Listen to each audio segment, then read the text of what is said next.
Esta é a nossa aula de recuperação dos Estados Unidos e América Latina no século XIX. Também vai estar na nossa prova na base, tá? Não é Camil nem é CAUNI. Então vamos lá. Os Estados Unidos da América, quando da sua formação, eram constituídos por 13 colônias, as 13 colônias originais, mais os territórios indígenas que a Inglaterra teve que entregar depois da independência como uma compensação para a derrota na guerra.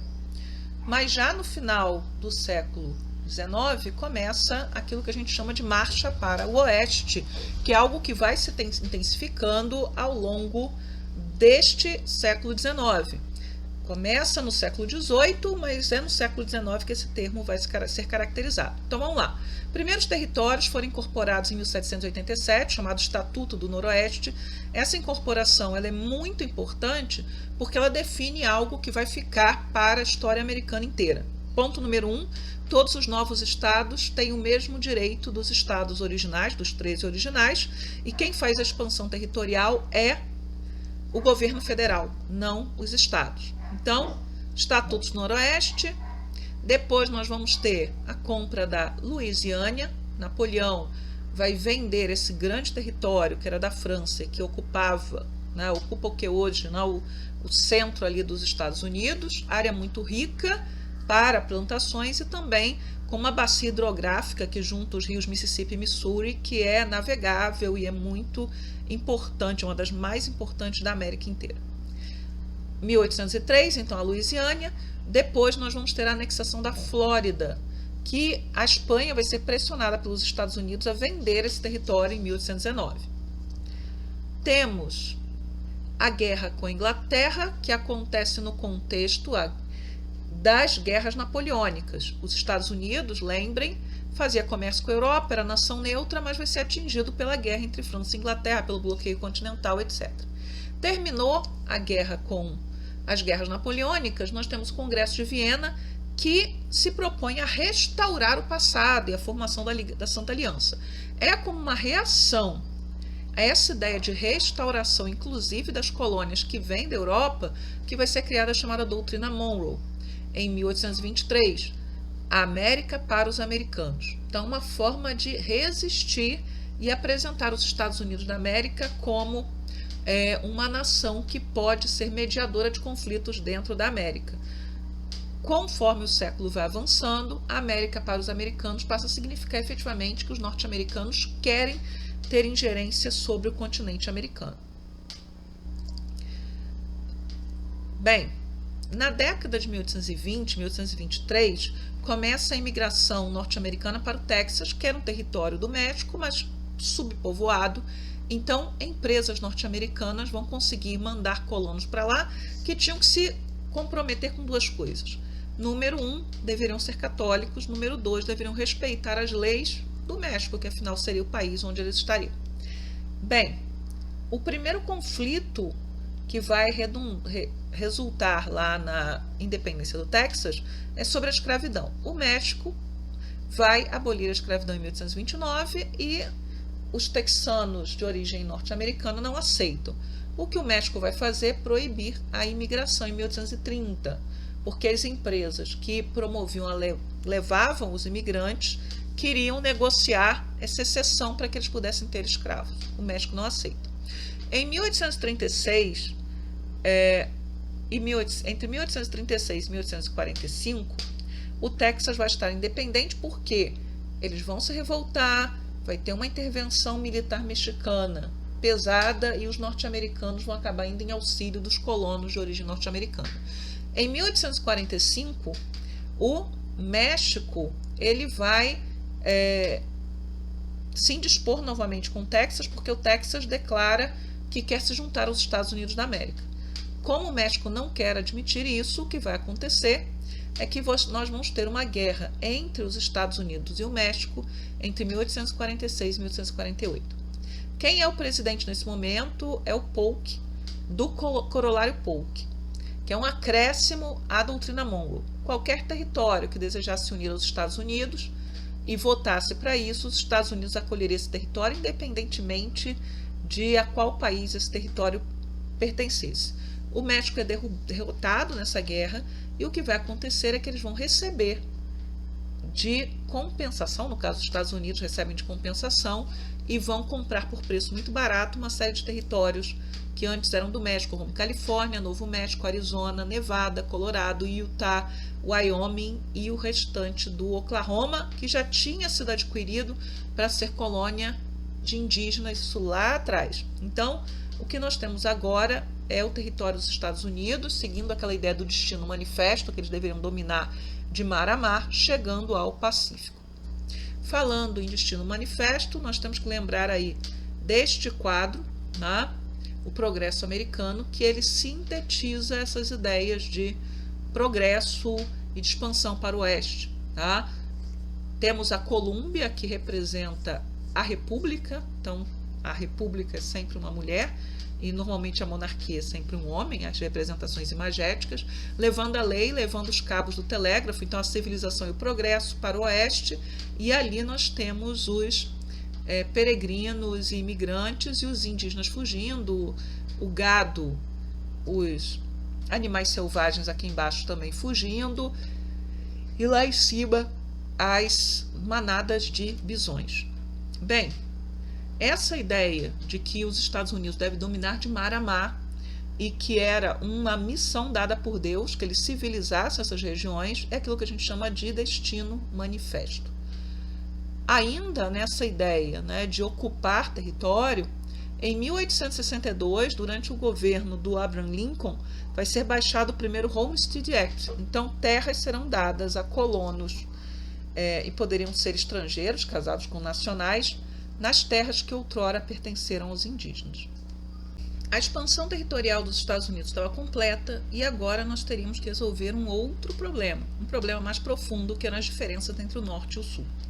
Vocês devem lembrar que o norte dos Estados Unidos era uma região que tinha sido colonizada com base na mão de obra livre assalariada, presença de escravizados ou gente em regime de servidão era restrita, que a agricultura ela se organizava a partir da pequena e da média propriedade rural. A própria ideia do Homestead Act, acolhendo os imigrantes, peregrinos que quisessem ir para o oeste, vai ser feita segundo o modelo do norte. E esta região norte tinha conseguido, de forma muito bem sucedida, integrar a região oeste como produtora de matérias-primas, consumidora de produtos, porque esta região do norte, além de produzir alimentos, estava em processo de industrialização também.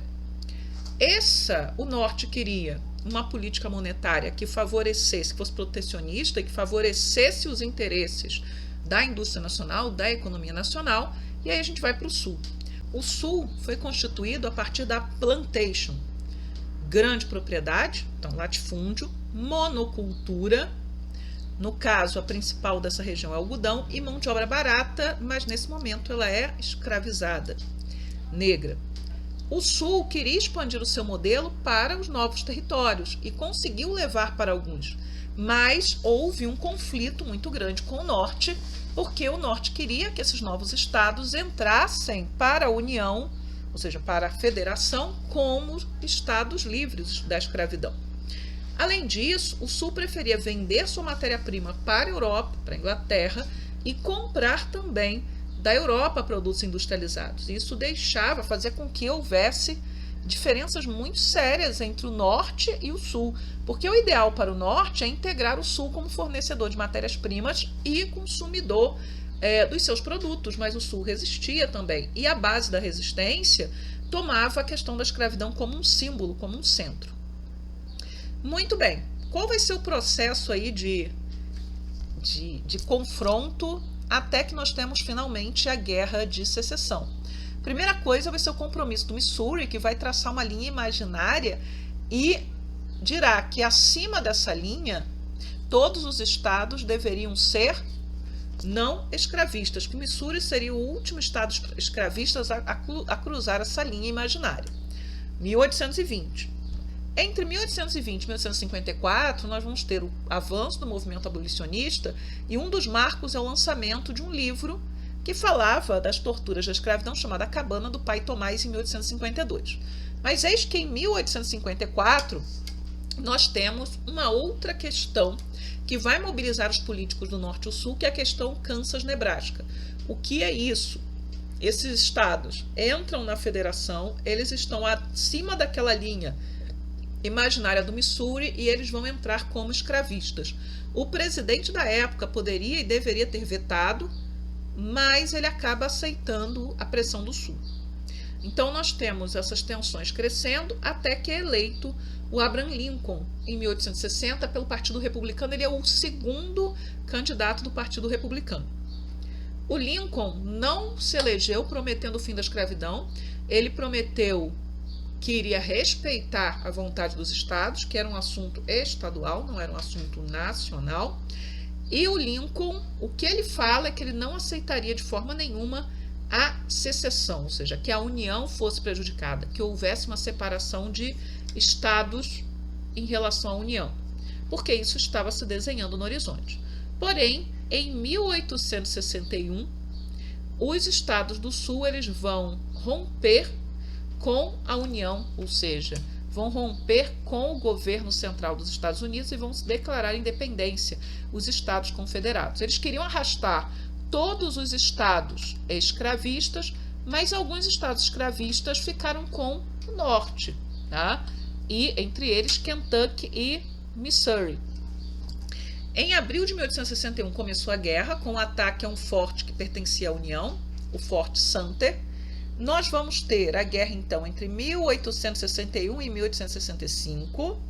Até 1863, qualquer um dos lados poderia levar a guerra ao final, poderia ganhar, mas depois o Sul vai ser derrotado em várias batalhas, sendo a maior de todas a Batalha de Gettysburg, porque as tropas sulistas chegaram aos arredores de Washington. O objetivo era levar o Norte a negociar a paz. Só que o Norte tinha a maioria das fábricas de armas, tinha a possibilidade de mobilizar um maior número de soldados, mesmo que esses soldados fossem inexperientes, tinha redes, né, de transporte desses efetivos para frente de combate, porque a maioria das ferrovias estava no norte.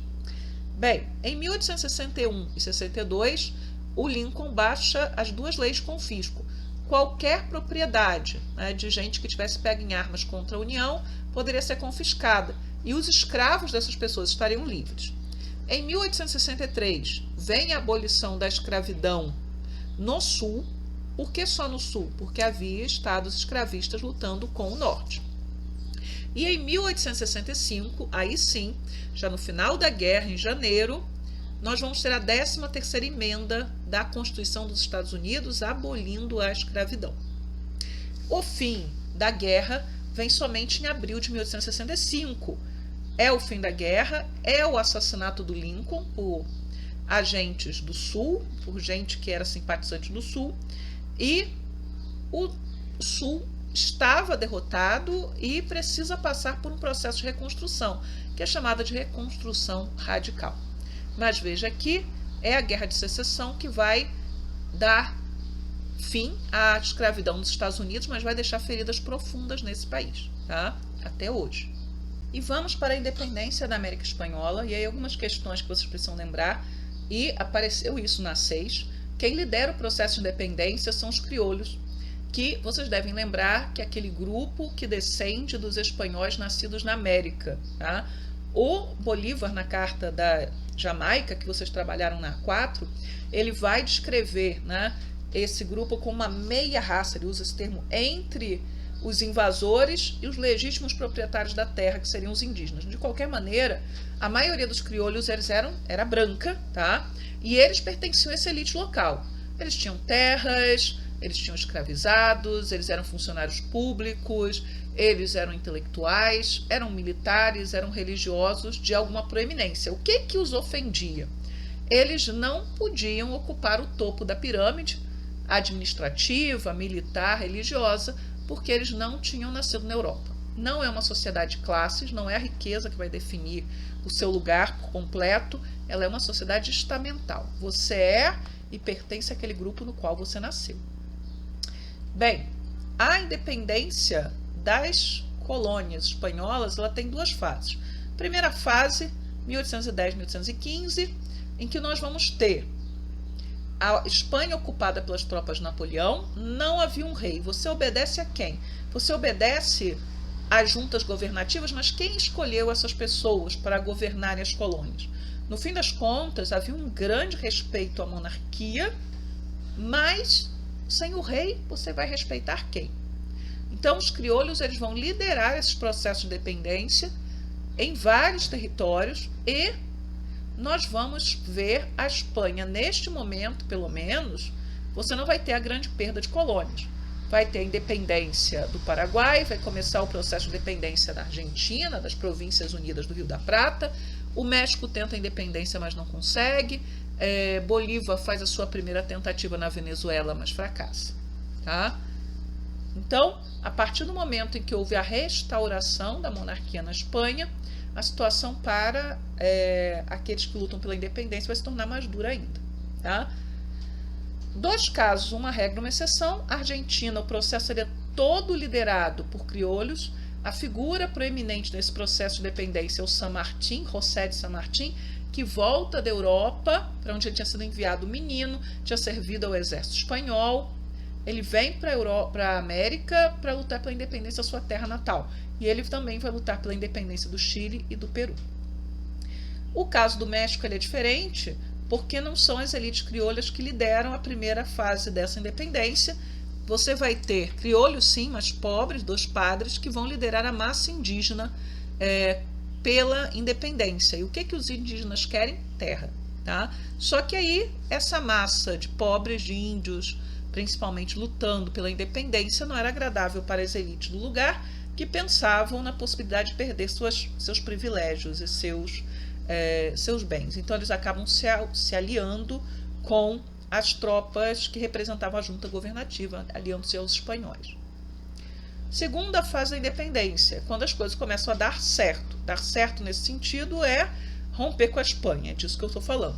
1815 e 1824. O rei restaura-se a monarquia na Espanha, o rei promete respeitar os direitos adquiridos pelas guerras, durante a guerra e também por conta da Revolução Francesa, a Constituição de Cádiz, de 1812, que agrada bastante, inclusive, as elites coloniais, mas o rei vai abrir mão de tudo aquilo que ele tinha prometido, vai tentar restaurar o absolutismo, vai abandonar a Constituição. E manda tropas para recuperar os territórios na América. Tá? Apesar de você ter ainda grupos aliados aos espanhóis, nós vamos ter muito mais gente interessada na ruptura. A principal figura do processo de independência da América Espanhola é o Simão Bolívar, que vai ser responsável, líder da independência da Capitania Geral da Venezuela, do Vice-Reino de Nova Granada, ainda vai pegar parte lá do que depois vai ser a Bolívia, que pertencia, que é chamado de Alto Peru e pertencia ao Vice-Reino do Peru. Tá? Bolívar ele tinha um sonho, que era criar uma nação unificada aos moldes dos Estados Unidos da América. E esta nação ela seria favorecida porque as colônias espanholas falavam todas a mesma língua, tinham as mesmas tradições, a mesma religião. Isso, claro, na concepção do Bolívar, que não está pensando nas minorias, ele está pensando no grupo ao qual ele pertence, são os crioulos. O Bolívar ele queria o fim da escravidão, ele seguia as ideias de Rousseau, mas ele não vai ser atendido. Tá? Então, até 1830, nós vamos ter a Gran Colômbia unificada, pegando o território da Colômbia, do Equador, da Venezuela em um só. Nós vamos ter uma tentativa do Bolívar de convencer o San Martín a lutarem juntos pelo restante da independência, mas o San Martín não vai participar e vai acabar se ausentando da política logo em seguida. E em 1826, o Bolívar convoca o primeiro Congresso Pan-Americano, que é o Congresso do Panamá. Então, assim, o pan-americanismo vai ser criado por Simão Bolívar, porém, ele não vai ser bem sucedido naquilo que ele está planejando, porque nós temos os interesses locais e as elites locais não têm interesse em abrir mão dos seus interesses para criar uma unidade mais ampla.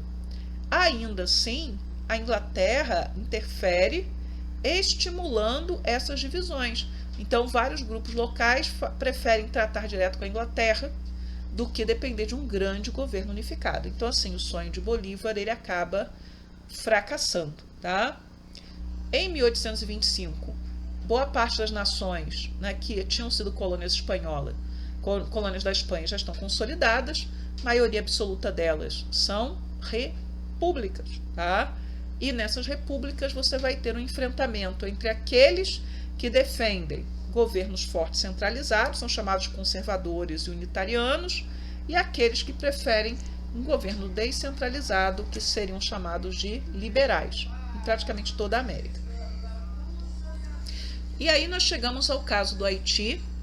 O Haiti é a segunda nação da América a conseguir sua independência. O Haiti é a primeira nação da América a abolir a escravidão. Se vocês tiverem que lembrar de alguma coisa da independência do Haiti, lembrem dessas questões para a prova. Ponto número 1. Quem liderou o processo de independência do Haiti em relação à França foram os próprios negros. Isso é uma exceção. Não foi a elite crioula, nem foi a elite daquela região, né, de língua francesa. Foram os negros livres e escravizados. Esse ponto é importantíssimo. Segundo ponto. O Haiti, ao se tornar independente, não negocia a questão da abolição. A escravidão não pode existir. A escravidão tem que ser abolida. O Haiti vai ser a segunda nação das Américas a se tornar independente. Então, esta é uma outra característica do Haiti.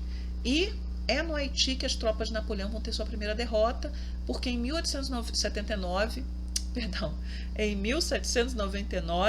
Napoleão assume e decide reinstalar a escravidão nas colônias francesas, porque na França era proibido, muito tempo antes. Então, Napoleão vai mandar tropas para reconquistar o Haiti, porque era a principal colônia francesa produtora de cana-de-açúcar. E esses brancos serão derrotados em 1804. E o Haiti acaba, né, garantindo a sua independência, agora de forma efetiva, e essa independência não vai ser saudada com bons olhos pelo restante da América, porque o modelo do Haiti era visto como um modelo perigoso. Os haitianos, eles não eram vistos, né, como algo positivo a se seguir, porque todo mundo na América tinha escravizados, e se eles decidirem imitar o Haiti. Então, pessoal, esta é a nossa aula sobre Estados Unidos e América Latina no século XIX.